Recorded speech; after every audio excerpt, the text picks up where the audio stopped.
investing. This topic focuses on the capability to manage individual finance matters in a reliable way. With such education, people gain an understanding of making suitable decisions about their personal money.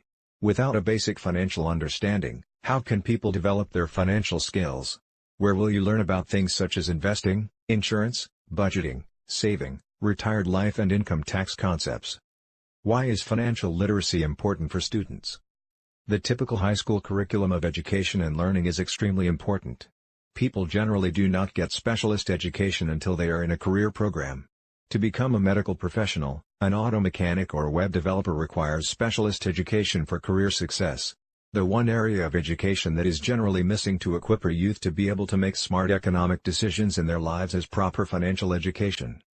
Our society values money and entrepreneurship, yet for some reason, our institutions appear to assume you will somehow just know or pick up the proper financial skills to succeed. Perhaps if there was a mandatory financial education system in place, we would see the gap between the rich and poor lessen.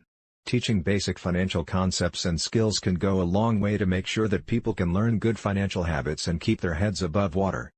Why is financial literacy important for students? The Ontario curriculum for Grade 10 Career Studies for the first time this school year will include a section on financial literacy. The provincial government believes that it is important for students to understand budgeting and financial management. I applaud this effort. The education system's overall expectation is that students will get an understanding of responsible monitoring of financial resources and of services readily available to support their financial proficiency as they prepare for post-secondary life. This is an excellent thing. I remember my first day at university. Day 1, all the banks have tables to entice students to sign up for a new credit card. Young adults who have student loans and have never been exposed to financial management courses will now have the ability to take on more debt. Not a good thing. The specific expectations are that students will learn the principles of financial responsibility, evaluate the advantages of a variety of financial savings options, explore financial planning tools available with banks and other sources. What are the three main components of financial literacy? The three main components that the new Financial Literacy Piece to Career Studies program will cover are: financial responsibility, set up and follow a budget, sensibly handling bill payments and using credit wisely, understanding the difference between knowing the difference between a bank and a credit union, managing their very own bank accounts, defending themselves against monetary scams and fraud. Financial savings choices, types of interest-bearing accounts and their associated rate of interest, tax-free savings accounts, TFSAs, registered retirement savings plans, RRSPs. Different kinds of borrowing and their advantages and disadvantages. Federal government student loans. Provincial government student financings, such as those available with the Ontario Student Assistance Program, OSAP. Loans or bursaries from their local cities and towns. Personal, unsecured loans from a financial institution, be it a chartered bank or a credit union.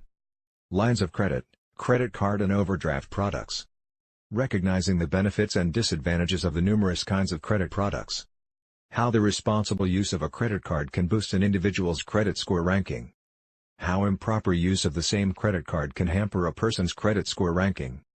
That the proper use of bank loans can allow a person to pay for a costly item, such as a car or home. How the improper use of loans and excessive debt can lead to a poor credit rating, money troubles and even insolvency and bankruptcy. How borrowing from family or close friends can be advantageous, but how defaulting on repayment can negatively impact personal relationships. The teacher's role. The teacher's role will be to provide illustrations to drive home these points. In the context of spending and personal finance, the students will learn the difference between needs and wants. Teachers will ask the students to reflect on exactly how a person's values will influence their wants or the ways in which they satisfy their needs. Students will learn what living within your means really means. The teacher will lead a discussion on exactly how a person can do this successfully. Students will consider what the impact on a person will be from not paying expenses promptly and from using numerous credit cards. Students will learn the benefits of beginning to save at a young age. They will be exposed to the advantages of then having a formal financial savings plan. All this will naturally lead to a realization that budgeting for both short-term objectives, such as purchasing clothes, differs from budgeting for long-term goals, such as buying and maintaining a car.